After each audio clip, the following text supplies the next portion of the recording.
எனவே இசை நிகழ்ச்சியை நடத்திய தோழர்கள் இந்த மேடையிலேயே அமர்ந்து நிகழ்ச்சியை நடத்தும் நிலை உருவாகிவிட்டது. ஆக அவர்களோடு வந்தவர்கள் அந்த நிகழ்ச்சியை ஒட்டி மேடையை பெரும்பகுதியை ஆக்கிரமிக்கும் நிலை உருவாகிவிட்டது. இந்த காரணங்களால் இதுவரையில் நம்முடைய மேடைகளில் ஏற்படாத ஒரு நெரிசல் இந்த முறை ஏற்பட்டுவிட்டது. இத்தனை மாநாடுகளையும் வெல்லக்கூடிய வகையில் பல மடங்கு சிறுத்தைகள் திரண்டிருந்தார்கள் என்பதும் முக்கியமான ஒரு காரணம். 5 மணிக்கு மேல் மழை வந்துவிடும் என்று நான் சொல்லி அத்தனை பேரும் 1 மணிக்குள்ளாக வந்து சேர வேண்டும் என்று கேட்டுக்கொண்டதன் அடிப்படையில் எல்லா மாவட்டங்களில் இருந்தும் சற்று முன்னதாகவே மாநாட்டு திடலுக்கு வந்து சேர்ந்தார்கள். வழக்கமாக அருகே இருப்பவர்கள் சற்று தாமதமாக வருவார்கள், நெடுந்தூரத்தில் இருப்பவர்கள் சற்று முன்னதாகவே வருவார்கள். ஆக வருபவர்கள் கலைந்து போவதும் புதிதாக வருபவர்கள் அந்த இருக்கைகளில் அமர்வதும் என்று கடந்த காலங்களில் மாநாடுகளில் வருவதும் போவதுமாக மாநாட்டு அரங்கை நிரப்பிக்கொண்டே இருப்பார்கள். ஆனால் இந்த முறை அத்தனை பேரும் ஒரே நேரத்தில் மாநாட்டு திடலுக்குள் நுழையும் நிலை ஏற்பட்டுவிட்டது. ஆகவே பிறந்த நாள் அன்றைக்கு இந்த மாநாட்டை நடத்தியதும் அத்தனை பேரையும் 1000க்கும் மேற்பட்டவர்கள் அமரும் வகையிலான மேடையை அமைத்ததும் அந்த மேடையை இணைக்கக்கூடிய நடைமேடையை உருவாக்கியதும் இசை நிகழ்ச்சியை அதற்கென்று போடப்பட்ட மேடையில் நடத்தாமல் இந்த மேடையிலேயே நடத்தியதும் மேடையில் எதிர்பார்த்த அளவை விட தோழர்கள் வந்து குவியும் நிலை ஏற்பட்டுவிட்டது. தீர்மானங்களை படிக்க இயலவில்லை, யாரும் உரையாற்ற இயலவில்லை. கரூரில் நடந்தது போல் இங்கு நடந்துவிடக் கூடாது, மக்களை பாதுகாப்பாக வீட்டுக்கு அனுப்பி வைக்க வேண்டும், நெரிசலில் சிக்கி உயிரிழக்கும் நிலை உருவாகிவிடக் கூடாது என்கிற பதற்றமும் எனக்குள் இருந்தது. எனவே ஓரிரு நிமிடங்களில் நான் உரையை நிறைவு செய்து அனைவரும் பாதுகாப்பாக திரும்பிச் செல்லுங்கள் என்று கேட்டுக்கொண்டேன். இன்னும் சில நிமிடங்கள் நான் பேசிக்கொண்டே இருந்திருந்தால் அந்த நெரிசல் எந்த அளவுக்கு போயிருக்கும் என்று கற்பனை கூட செய்து பார்க்க முடியாது. அந்த அளவுக்கு கடல் அலை வீசுவது போல் தோழர்கள் ஒருவரை ஒருவர் தாங்கி பிடித்து தற்காத்துக் கொள்ளும் போராட்டத்தில் தான் இருந்தார்கள் என்பதை நேரில் பார்த்தவர்கள் உணர முடியும்.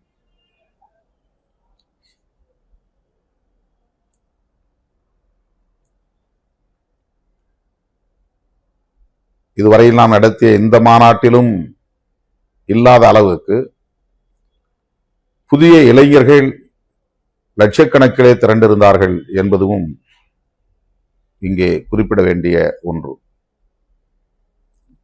20 வயதிலிருந்து 30 வயதுக்கு உட்பட்ட இளைஞர்கள்,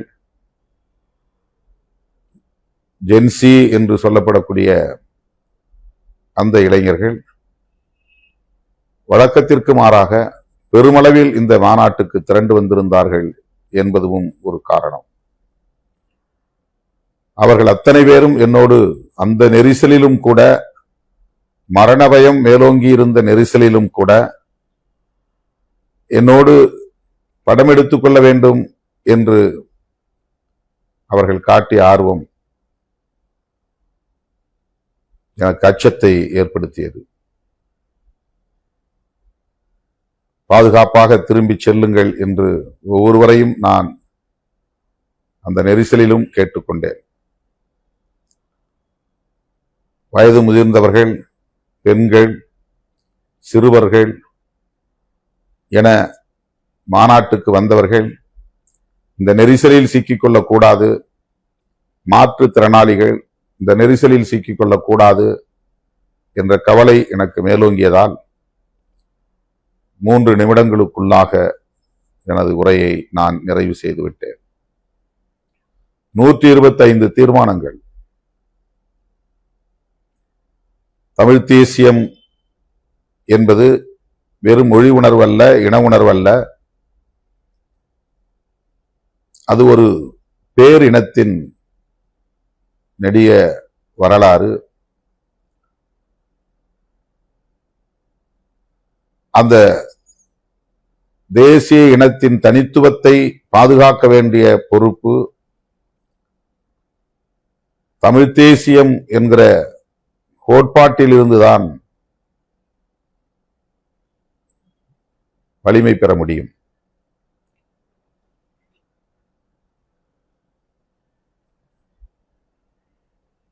அது வெறும் தனிநபர் சார்ந்த ஒன்று அல்ல, ஒரு இனத்தின் எழுச்சியை அடிப்படையாக கொண்டது.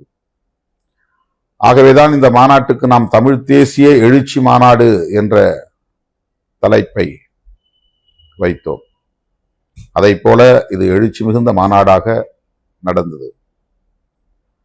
அந்த எழுச்சியை நாம் காண முடிந்தது.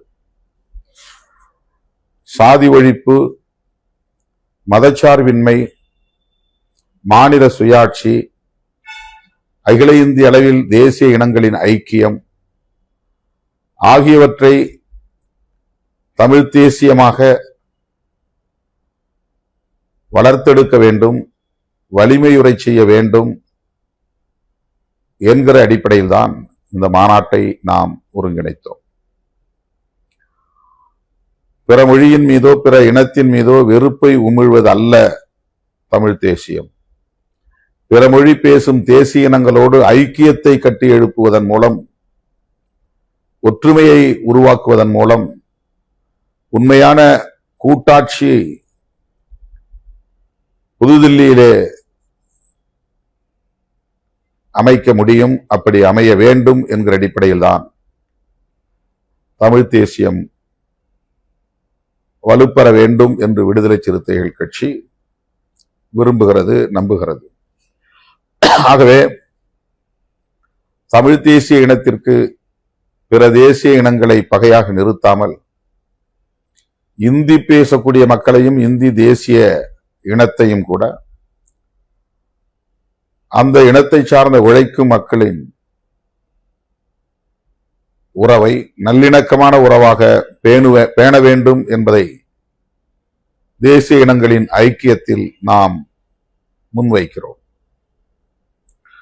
ஆகவே தமிழ் பேசும் தமிழ் தேசிய இனம், இந்தி பேசும் இந்தி தேசிய இனம் என்று இந்தியாவில் உள்ள அனைத்து தேசிய இனங்களும் தங்களுக்கான மாநில உரிமைகளை பாதுகாத்துக் கொள்வது, அத்துடன் தேசிய இனங்களின் ஐக்கியத்தை கட்டி எழுப்புவது, அதன் அடிப்படையில் அரசமைப்பு சட்டம் முன்மொழியக்கூடிய கூட்டாட்சி அரசு முறையை புதுதில்லியிலே நிறுவுவது என்பதுதான் தமிழ் தேசியத்தின், விடுதலை சிறுத்தைகள் முன்வைக்கும் தமிழ் தேசியத்தின் அடிப்படை என்பதை உணர்த்துவதற்காகத்தான் இந்த மாநாடு. பாரதிய ஜனதாவும் RSSம் மதவழி தேசியத்தை முன்வைக்கிற நிலையில் அதற்கு மாற்று இன்னொரு மதவழி தேசியம் இல்லை, அதற்கு மாற்று மொழிவழி தேசியம்தான்.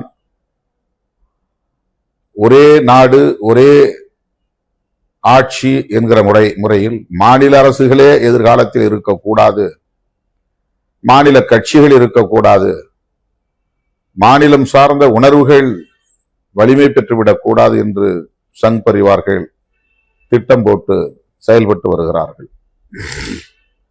அவர்களின் இறுதி இலக்கு இந்த மண்ணில் ஒரே மதம்தான் இருக்க வேண்டும், ஒரே கலாச்சாரம் தான் இருக்க வேண்டும், ஒரே கட்சி தான் இருக்க வேண்டும், ஒரே அரசு தான் இருக்க வேண்டும், அது புதுதில்லியில் இருக்கிற அரசு, ஒன்றிய அரசு என்று அனைத்தையும் ஓர்மைத்துவம் செய்கிற, அதாவது பன்மைத்துவத்தை சிதைக்கிற ஒரு செயல் திட்டத்தை வரையறுத்துக் கொண்டு அவர்கள் செயல்படுகிறார்கள்.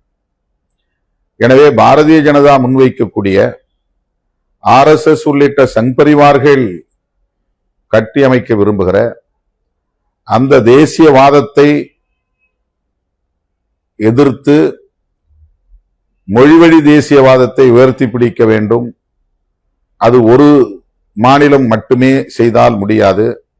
இந்தியா முழுவதும் உள்ள அனைத்து மாநிலங்களும் இந்த கருத்தில் ஒருங்கிணைய வேண்டும்.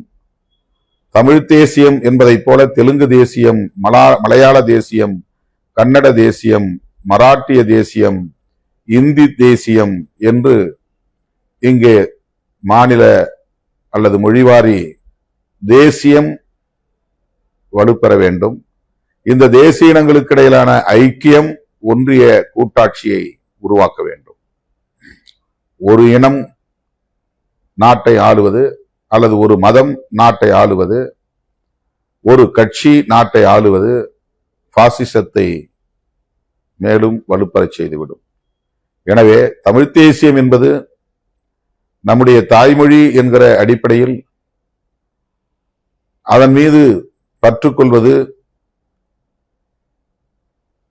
அதன் அடிப்படையில் தமிழர்கள் என்ற உணர்வை பெறுவது மட்டுமல்ல, அதனை தாண்டி நமக்கான பாரம்பரியத்தை பாதுகாப்பது, தனித்தன்மையை பாதுகாப்பது, வரலாற்றை பாதுகாப்பது, கலாச்சாரத்தை பாதுகாப்பது, இதற்கெல்லாம் தேவை அதிகாரம்.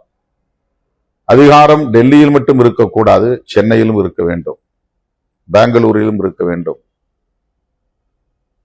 ஹைதராபாத்திலும் இருக்க வேண்டும், திருவனந்தபுரத்திலும் இருக்க வேண்டும். அந்த அதிகாரம் கிடைக்க வேண்டுமானால் மாநில சுயாட்சி இங்கே வென்றெடுக்கப்பட வேண்டும்.